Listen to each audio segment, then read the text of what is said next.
So we really wanted to move away from this reactive mode. We've had some crises that emerged, things like homelessness and the housing crisis and some of the real challenges of growth. Former Mayor Mike Savage is very fond of saying he'd rather deal with the problems of growth and the problems of decline. And so let's think about the opportunities.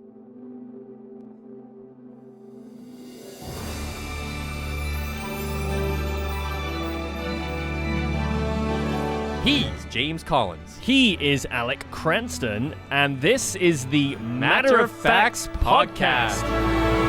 The Matter of Fax podcast brings you the unsung heroes, the unsung stories, news and happenings from across our wonderful city that you maybe thought happened but didn't quite know the truth behind. And get you all in the loop on what's going on, what's to come, and what can we be prepared for.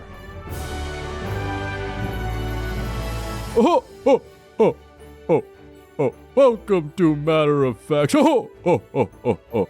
am the jolly Alec Cranston here with my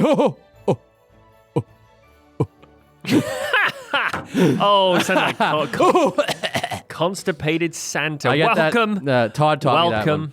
to Matter of Fax. Oh, welcome. Holiday episode. Now, normally, just to set the stage, we would be flanked by our much better looking, better halves. There's been some scheduling conflicts this year because, people work and there's weddings and travel being prepared for. Alec and I are getting married, as you probably heard in Dominican. So there has been, we were basically not lucky with getting four of us in the studio, but have no fear, it will happen. Have no fear, it will happen, I tell you. What we're going to do is Alec and Jenna will be whisking themselves off to tie the knot in the Dominican Republic in January, and when they're back, and hopefully there's some crazy stories to tell. Not those kinds of stories. Santa doesn't approve. We will do an episode with everybody. But as it stands, it's December. Happy holidays. We are here for the holiday episode of Matter of Fax. We look slightly ridiculous. Yep, I that's actually fine. brought some Christmas decorations, but I got here and the wonderful Podstarter crew had pre-decorated, so they spare no expense. What's up, Alec? This is it, man. Christmas episode. I still remember the last two. Like, I feel like it's, for me, I know like our season finales and our first episodes always kind of mark like these important timelines in our podcast. But for me, it's the Christmas episode. It's like, it really reminds you of time gone by. Because I remember where we were all at in our lives in the first episode and last episode. Now this one. And it looks like we both got divorced because the last two were with the wives. And now here's our Christmas episode. It's just the two of us with a couple lonely funky men. hats on. But no, life's good. Like you said, I'm in full-blown wedding planning. By the time this episode released, we'll be about a month away from the big day. Ooh. So things are good. Heading out, going to go see Taylor Swift here soon. It's going to be a lot of fun. Busy. Work's busy. I'm talking too much. How about you, James? Ditto. Except few differences is I'm not getting married. Fair enough. Already married. I've already seen Taylor Swift. You did. I'm living in the future. You're future me. I'm living in the future. Or you're past me. No, you're future me. Future Sorry, you. future me. Taylor Swift was a wonderful show. You'll have a great sure time. she'll be I'm all not right. a Swiftie, but the spectacle of the show was great. And advice for your wedding day is, and this is for an innocent reason, but exercise those cheek muscles before. Because if it's anything like my wedding, you take hundreds and hundreds of photos with relatives.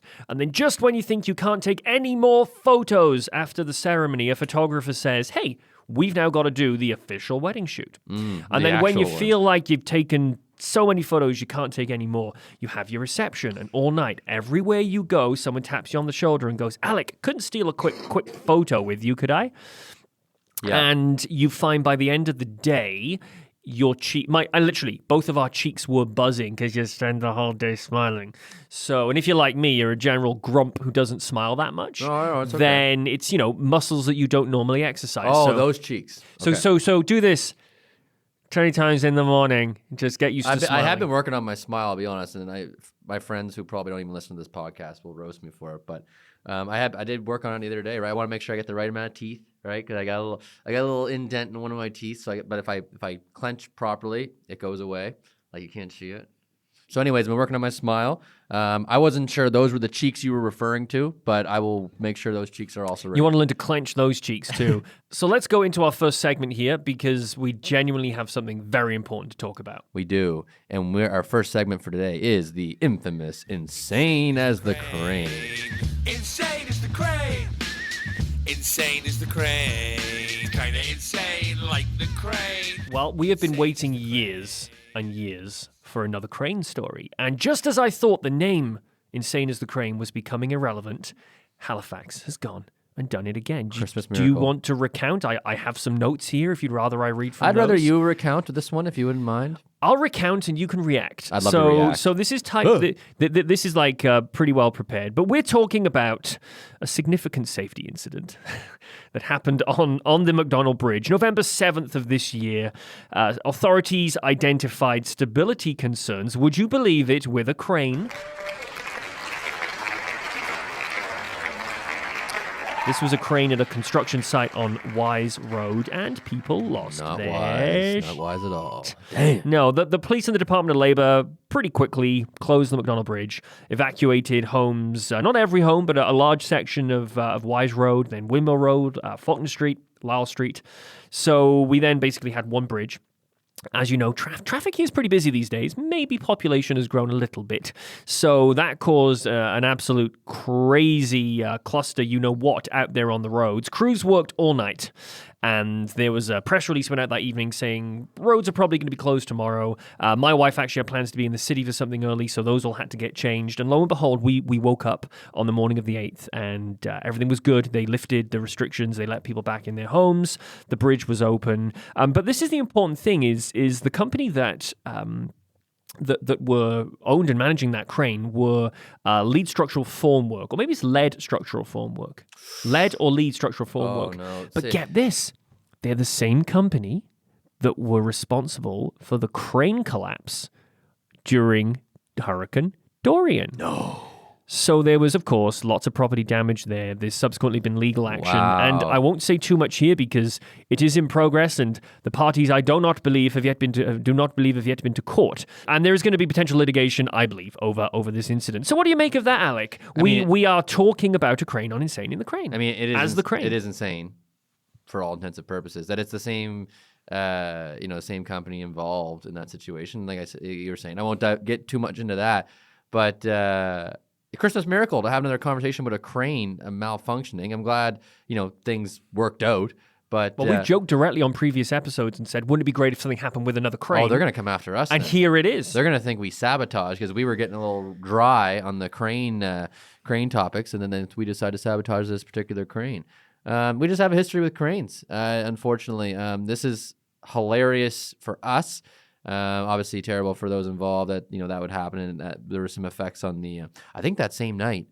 So that closed the McDonald Bridge. Yeah, the McKay was the only open. And then there was an accident on the McKay as well. And then everyone went on the Bedford Highway, and everyone went there. Accidents on the Bedford Highway. So they went onto the 102, so there was accidents on the 102, and then every resident got issued a shovel by the city, and they just said just dig a hole and live in it for the next 30 happened to years. flying cars, man. Like I was watching movies and shows as a kid, and we were supposed to have flying cars by like 2020. And it just Meals never in pill form, live forever, flying vehicles. None of it's happened. We're all on the ground still, right? Well, it is what it is. The city is becoming known and for crane incidents. And the really funny thing I love is on South Park Street, the building that was actually involved in the crane incident, the original crane, OG crane, is now called the Crane. So I'm not sure what the spin-off here will be. But, these guys with the crane, look, I get it. They are wonderful marvels of engineering, if you ask me, to tower these things that look so flimsy, hundreds of feet into the air, to lift up huge loads and deal with those. And they're going to go wrong sometimes. I just think the problem is if this had happened and the previous crane collapse hadn't, this would have just been a small incident. But this is the same group with a crane in the same city. Starting to see a pattern. Yeah, I know. I don't like to speculate to our viewers back home, at home. I don't like to speculate, but in same involvement makes it a little bit dicey. But you know what? It makes for a good conversation topic for you and I.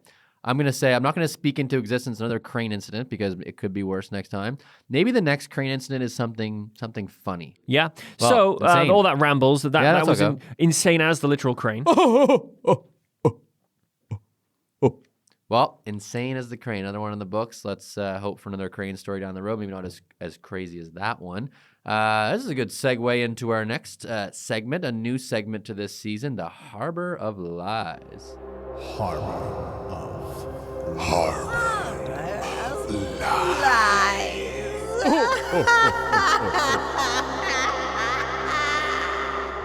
So we all know how this works. I'm going to read a story which I claim to be true. Absolutely. And Alec has to pry me, quiz me, and then decide if it's true or if it exists in the harbor of lies. Now, to recount our other episodes to date, we talked about Tuscus, the fake circus elephant who was not buried underneath the superstore on Barrington Street. We also got enlightened last month with the true story of Alec's Captain Cranston's great monkey. uncle's monkey. And now, Alec, you have to decide. Are we going to go false, true? Or are Well, I we guess going we've had a to false and we've had a true. false, true, false? Or are we going to go false, true, true? Is this Let's a hear bluff? it. What do Could you this got? be a double bluff? What's your Okay, I'm going to read you a story. I claim this story to be 100% true. I can't stop smiling. And you've got to decide what you think. So I'm just going to read from the sheet. Yep, please do. Game begin. In the early 1950s, the quaint town of Yarmouth, Nova Scotia, became the unexpected muse for one of the most beloved Christmas songs. It's beginning to look a lot like Christmas. It's beginning to look a lot like Christmas everywhere you go. Right? Yep. The story begins with American composer Meredith Willson, who, seeking solace and inspiration, checked into Yarmouth's historic Grand Hotel during the holiday season. As Wilson strolled through the town's snow-dusted streets, he was captivated by the festive ambience. The local five and dime store, adorned with glistening decorations and candy canes, mirrored the lyrics he would later pen. Take a look at the 5 and 10. It's glistening once again, with candy canes and silver lanes aglow. So that's a lyric from the song. Okay. Directly across from the Grand Hotel stood Frost Park, where a majestic Christmas tree illuminated the night, inspiring the lines, "There's a tree in the Grand Hotel, one in the park as well." Immersed in this picturesque setting, Wilson then composed the song that would become a timeless holiday classic. Is Yarmouth the inspiration behind "It's Beginning to Look a Lot Like Christmas"? My instinct says yes, but so you said what year was it? You said that I can tell you now that the song was penned in 1951. So to give you some I claim all this to be true. Meredith Willson was born in 1902 in Mason City, Iowa. Was best known for his hit Broadway musical, The Music Man. And 1951 was when It's Beginning to Look a Lot Like Christmas was penned. He was instrumental and very prolific figure in the New York Philharmonic Orchestra. But my claim is that Yarmouth was visited by Wilson, and Wilson wrote the Christmas Carol after visiting Yarmouth. and there's a Grand Hotel. It's a hotel called the Grand Hotel in Yarmouth. There's a hotel called the Grand Hotel in Yarmouth. So I claim. It's so I mean, here's the deal. I sound like Joe Biden. Here's the deal. The song is the lyrics. That's true. I know when you say the tree in the pocket, that's legit. It's whether or not the things you claim are in Yarmouth are in Yarmouth. That's one thing. And another thing to claim that this Wilson character went and visited and was inspired by all this. Why would he go to Yarmouth? Yarmouth in the 50s, penned in the 50s, probably went in the 40s maybe. Oh my God, he went during the war. He went. I'm very pleased you're torn. Oh my goodness gracious! It's beginning to look a lot like Christmas everywhere you go. Is it one in a time to see you? I'll let you be on your own front. Yarmouth. Yeah. You missed that lyric. It's beginning to look a lot like Yarmouth. Yarmouth, everywhere you go, on your own. All right, true, false. Oh. False. This story is true. No way, dude. Are you kidding me? It is true, according to the Oh internet, my which is known gosh, to man. always be right. Wow, well, the first thing I'm doing when I leave here is listen to that song. I gotta listen to it through and through, and I'm gonna Google Yarmouth, and then I'm taking a trip to Yarmouth. That's insane. Well, Whoa. that is Harbor Lies, so we're ending on a good note here. We are, The we game are. is working well. No one's always right. We're Yeah. not all, so what are we now? We are false, true, true. Yeah. So you got to decide, do you continue the true streak next Oh, month? Or do you break it? I'll have some stories from Punta Cana at that point. When are you home? What date? I get home the 17th. Yeah, we'll do that. Yeah, we'll do that. Okay, so come You're with gonna- some stories. Oh yeah, I'm gonna have but it has to be a Halifax live. I'll think of Somebody from Halifax can be somebody the from- inspiration behind the story. Yeah, That- Todd's going, that a bunch of works. people are going, so I'm sure Yeah. there'll be some stories. We should probably chat to our guest. Let's do it. Let's bring him on in. He's just arrived.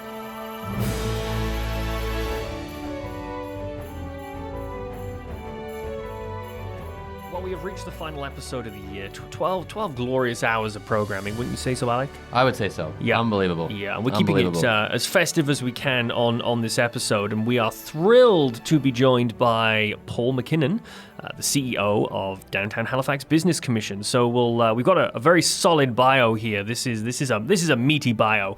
Paul MacKinnon has been the CEO of Downtown Halifax Business Commission since 2002, dedicated to passionately pursuing a more vibrant and prosperous downtown. The Downtown Halifax Business Commission focuses on advocacy, placemaking, marketing, and membership engagement for its member businesses in Eastern Canada's largest city. Now, Paul serves on the boards, a busy guy actually. Paul serves on the boards of the International Downtown Association, Downtowns Atlantic Canada, and the Royal Nova Scotia International Tattoo.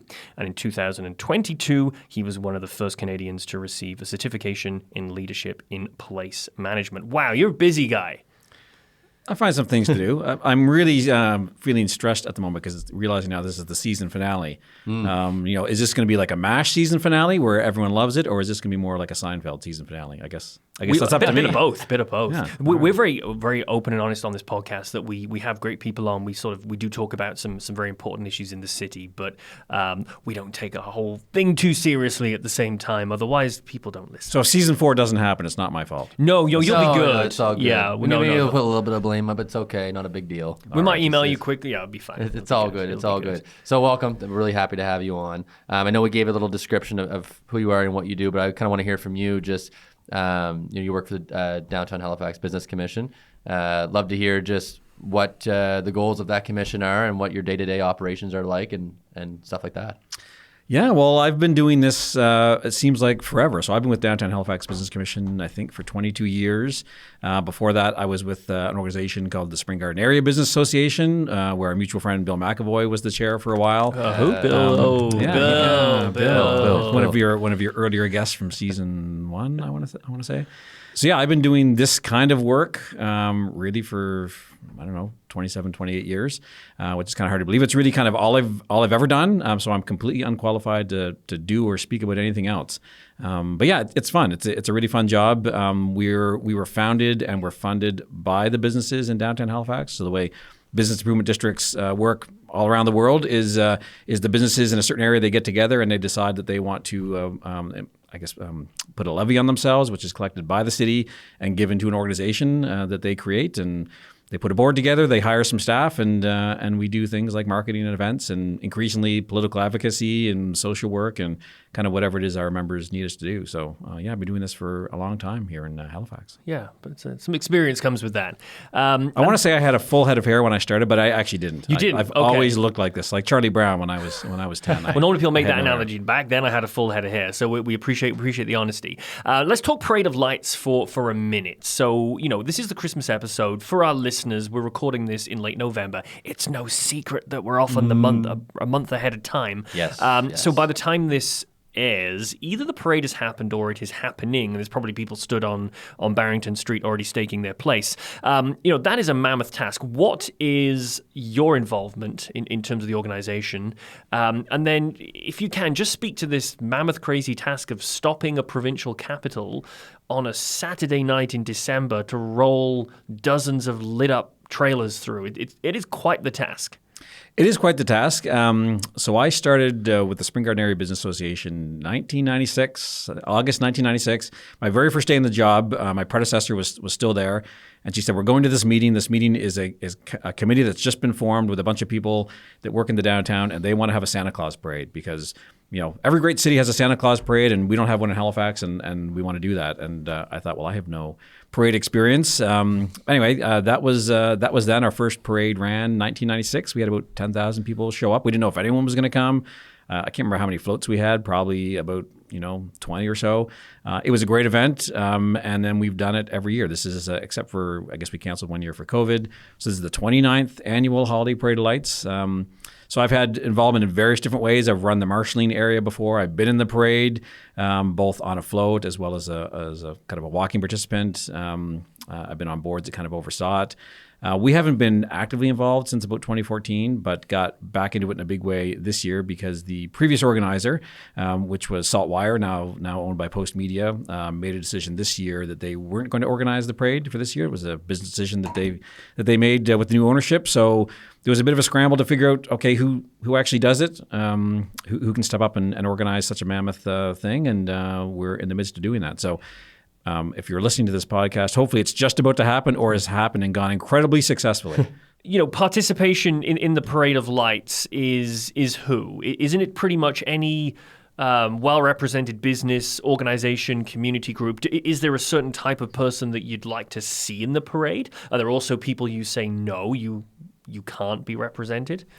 That's a great question. So generally it's open to anyone that wants to participate that meets the criteria. So the biggest criteria is like if you're say a commercial float, there's a fee that you have to pay, which isn't very much. And there's criteria around like how big your float can be. It's got to be lit. That's really the big thing. Is it's the holiday parade lights. It happens at night, so you've got to have lights incorporated into your float.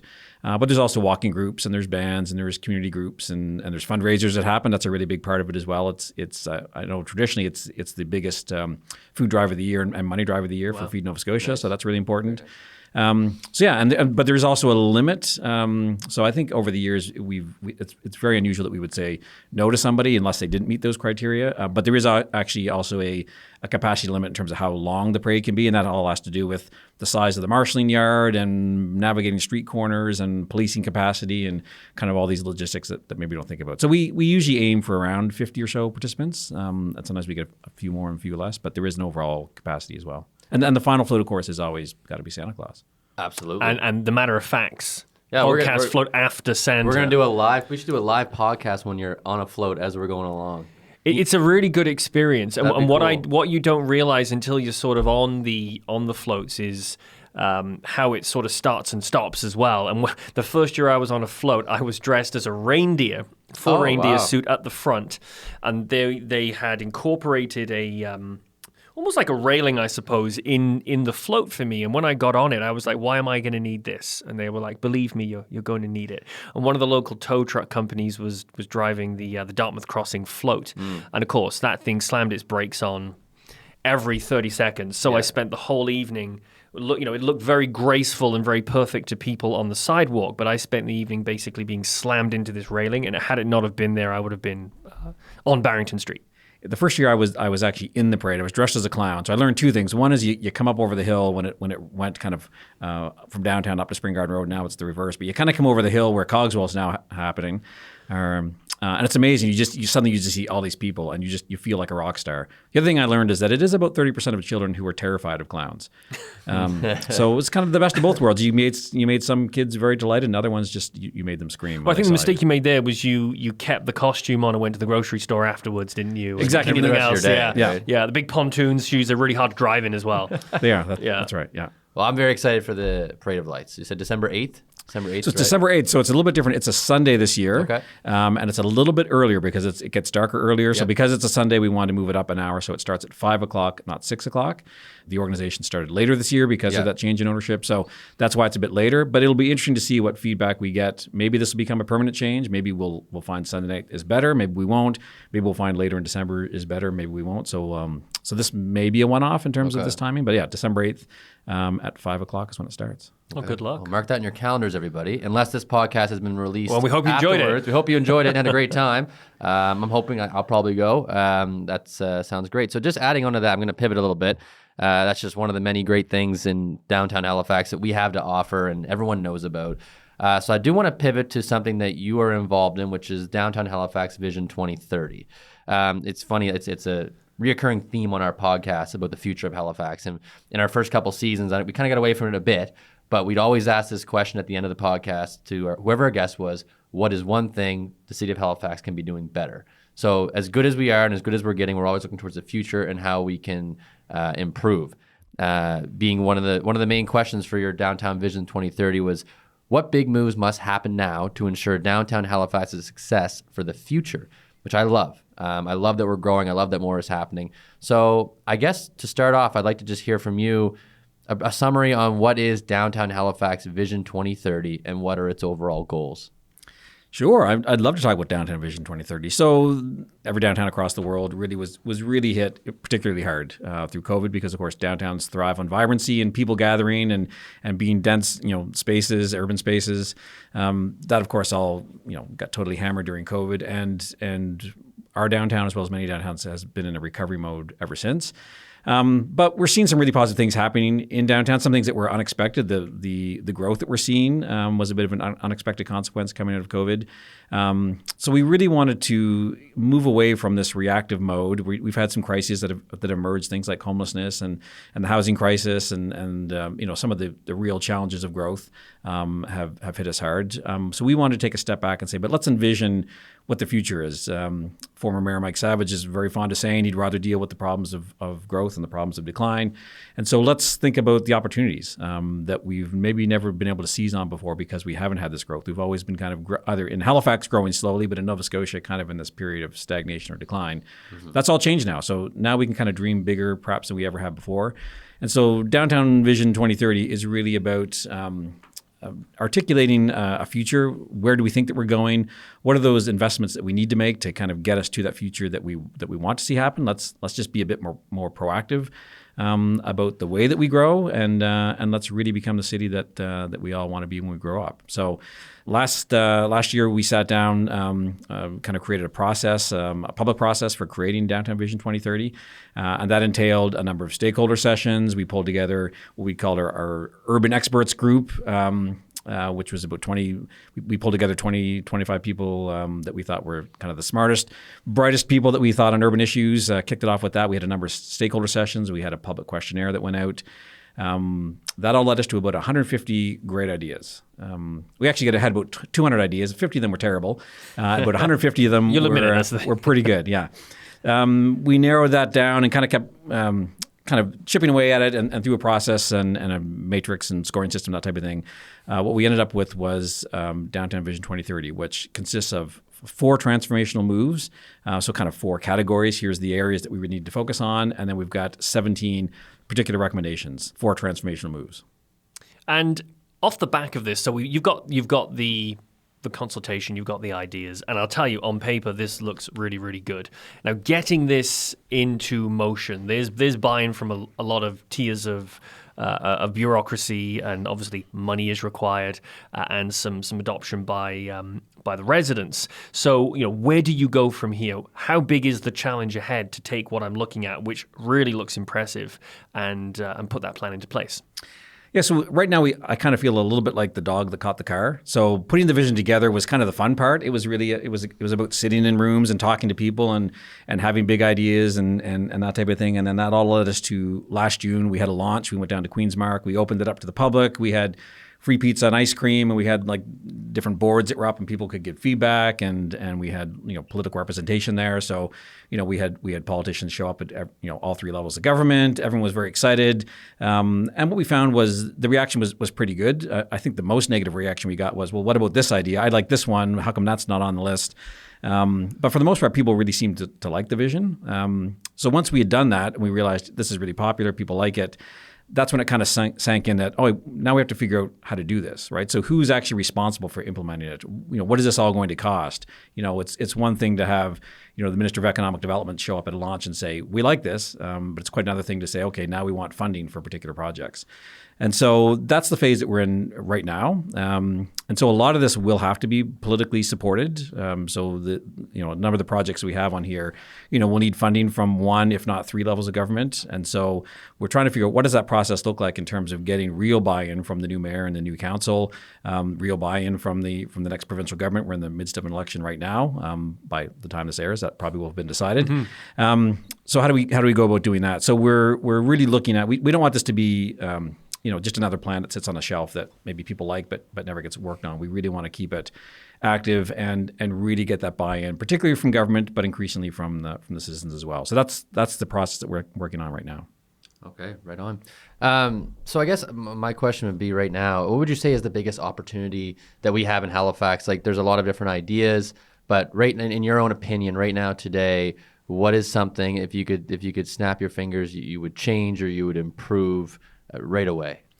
I'll tell you the two main themes that we heard. As I said, we broke this down into transformational moves, but the two kind of main themes are we need to make it easier to get to downtown and around downtown, Yep. And we need to create more and more reasons for people to be downtown. So those are kind of the two main things. So.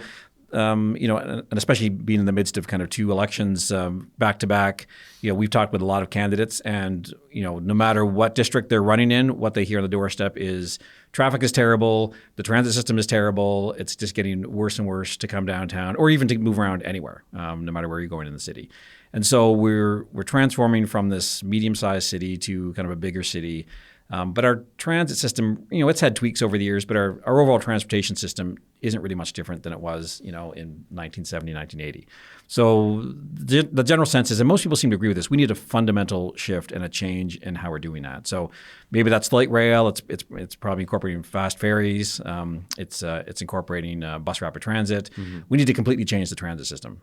So not only make it we need to make it much better so that people will be using it. And that gets people out of cars in a lot of ways. And so even if you're someone that loves your car, doesn't ever want to take the bus, the more people we can get onto the bus, the better it's going to be for you in getting around. But we can only do that if we have some sort of system where the people using transit aren't sitting in the same traffic that the people in cars are sitting in. So that's I think the biggest shift. If I could snap my fingers tomorrow, is we need to make it easier to get to downtown and I think around downtown as well.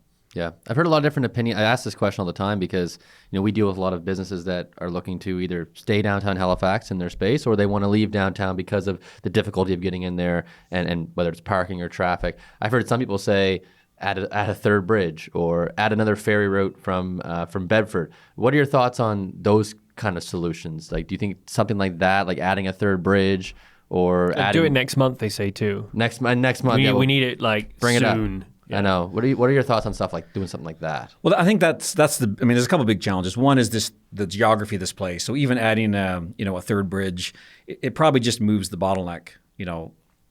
A little bit different than where it is now, right? Yeah. So I think that the fundamental change with higher order transit is you're moving around, on a bus or on a train in a way that's completely separate from where cars are going. Yeah. Right. So I think that's really the fundamental change that we need to make. Third bridge would be incredibly expensive, of course, and probably doesn't really solve the problem in the same way that, say, light rail would or bus rapid transit would. So I think that's really what we need to lean into. And the biggest, I think, disagreement we've heard from urban advocates is, well, bus rapid transit, that's not bold enough. We need to do light rail. The nice thing about bus rapid transit is you can actually implement that and you can convert it over to light rail without having to rebuild a whole new system. You can use those same paths. So. But again, that it's a lot of money and it does take time. You can't just plunk down a light rail system overnight. I think things like the Bedford Ferry are incredible because we've got this great. I mean, as much as the water provides a challenge for transportation, it's a great asset as well. And one of the pieces that came out of our vision is it's just so underutilized. If you look at the the waterfront and the harbor, there's not a lot of real transportation options. We've got a couple of ferries, and that's really it. But things like Uber boats or additional ferries, we should be seeing a lot more of that. Yeah. You go to out west, you see seaplanes taking off in Victoria and Vancouver, which doesn't happen here. So I think there's lots of opportunities around that. But the main point I think is we have to figure out, okay, what is it we're going to do, and we need to put all of our eggs in that basket and get the three levels of government lined up to pay for it. And that leads perfectly. Gosh, you couldn't have ended that answer any better. I'm just reading the script that you gave me to read. My next question was about the three tiers of government. So moving here 15 years ago, I was from the UK, was sort of very confused by these three tiers and the responsibilities they have. And I think it's a point of confusion among a lot of residents. We have it a lot in our job where there's, a provincially levied tax. And people ask us, well, I think we should contact the local councillor about this. And we spend a lot of time saying to people, look, you should steer this question in this direction. And I appreciate from a lot of the larger projects that we work on in our industry that getting the three tiers of government together, talking to each other, can be very tough. So, is that a struggle that you see going forward? It's a huge struggle. And there was a time not that long ago when we had really politically aligned representatives. So we had a Liberal government in Ottawa, a local MP who was Liberal. We had a Liberal premier, and then a former Liberal MP as our mayor. And even when that was the case, it was very difficult to get the three levels of government to agree on things and to work together. And I used to have these conversations with people saying, if we can't do it now, we're never going to be able to do it. But part of the rationale for the vision is to say, this is coming from the business community, but the broader community. one of the things that we want to accomplish with the vision is to really set the table about these are the things that we agree on. Let's all focus on this. So let's not have 3 different ideas from 3 levels of government about what we should do to solve transportation. Let's all get on the same page with the vision and then figure out, okay, how much are each of them going to contribute to that? Because something like a massive changeover in the transit system, that's going to have to involve funding from all 3 levels of government. And at the moment, we've got 3 levels that are willing to invest in that, like the current provincial elections. It's the first time I can ever remember any of the parties talking about urban transportation issues. Right? That just hasn't been a provincial issue before. So I think we're in a position where we can see some change, but it is incredibly difficult to get the 3 levels involved. And use the example of the UK. We talk a lot with our colleagues in the UK because they've got a very active business improvement district group over there. And yeah, it seems like it's at least 1/3 easier to get things done there. Absolutely. And is there anything on here that you're personally, I mean, you're going to say everything, and I think me too. We need to do it all. I would find it hard to pick something out of here. But, if I had to take a look at this, I think the new art gallery would be absolutely wonderful. The ability to travel, coming from the UK around the city by bike. I've always said, I love some of the major bike lanes in Halifax, but I've got to kill myself to get to them. Right. But is there anything here that personally you're like, yes, this is very, very exciting? One of the things that actually it's something that's kind of a smaller thing, and I think it's actually easy to do, and it's something we used to have, which is this idea of a downtown shuttle or loop system. Right. So if you go back to the 1940s, we actually had a tram system, which were these series of loops, and it was a tram that kind of went on each of these loops, and you'd hop on, hop off as you needed to. More recently, there was a bus called Fred the Bus, which is something we helped fund. It was mostly funded through Halifax Transit, and it did a loop, right? And there's just something about like a free bus that does a loop. Tourists feel comfortable using it because they're not really sure where they're going, but they know they can get back to where they started, right? And this could connect, the major nodes downtown. It could connect the parking garages, connect the main employment centers. It's something that we could actually pretty much do tomorrow. So that's something that it runs in a continuous loop or loops, connects all those themes. It's fast, it's frequent, it's free. I think that would make getting around within the downtown much easier for people that have mobility issues or don't want to navigate the hills, or maybe they have to park a little bit further away. I think that's something that we could do, which everyone would love. I'm in. 100%. Yeah. I have a question. I asked this to who did I ask? Oh, I asked this to Ross Jefferson, Discover Halifax, and he didn't. I remember he couldn't answer one particular business, but I'm going to see if you maybe would. I would say, what's your favorite thing to do in Halifax? Favorite place to go, business-wise? Favorite restaurant in Halifax to go to? Ooh, Can you single them out? That's even tougher for me than Ross because these are all our members. So yeah, what I like to tell people is, of course, every place downtown is equally good. Favorite restaurant? You know what? In terms of consistency, I often send people to Two Doors Down. Yeah. And my office is right across the street. So when we say Two Doors Down, it's confusing because we actually go across the street. But you know what? That's just been a level of consistency. It's always good. Get the burger. Everything there is good. But I agree. And it's always the same. It's the same in a good way. Yeah. It's always the same. They do that really good kale side salad there too. Really? The kale Caesar. Kale Caesar. Yeah. Yeah. I mean, if you can make kale delicious, you're doing something right. Because kale on its own is disgusting. My absolute favorite thing to do is to go down to the Halifax waterfront and then run all the way up to the top of Citadel Hill.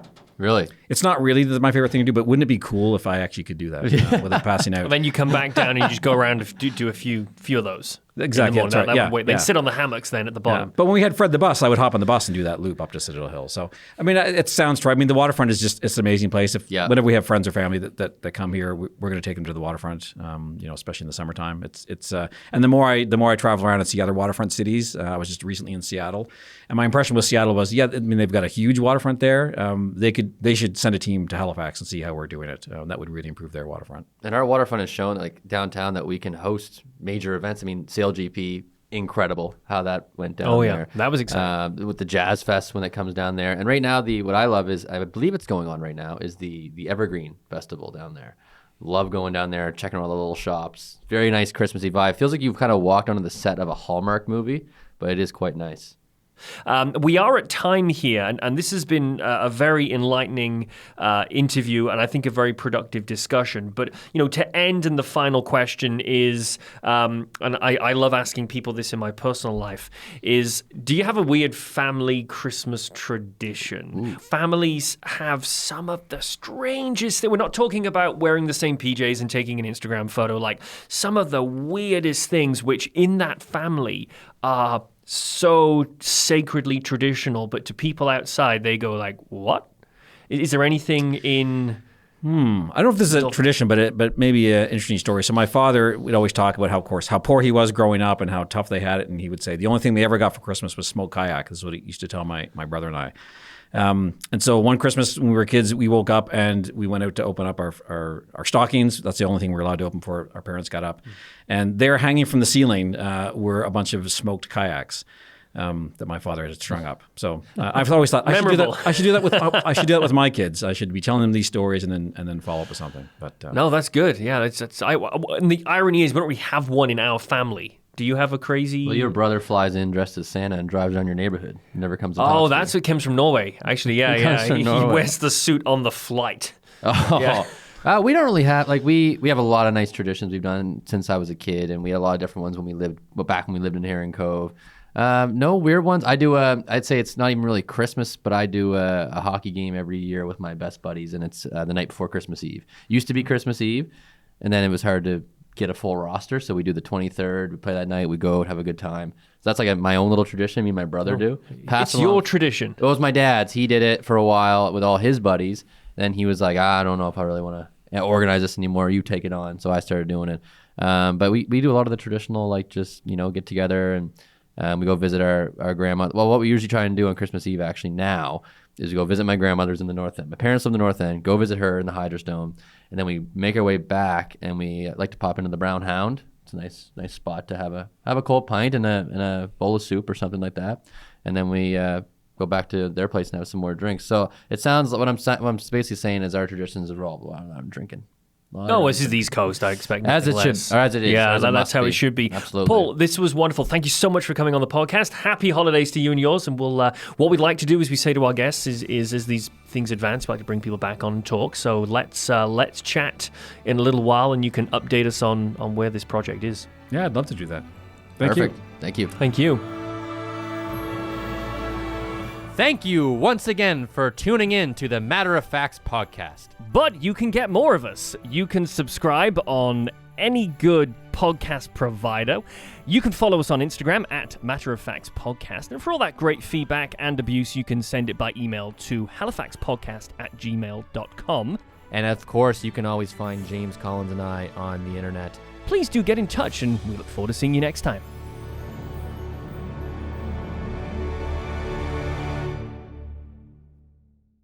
You've been listening to a Podstarter production.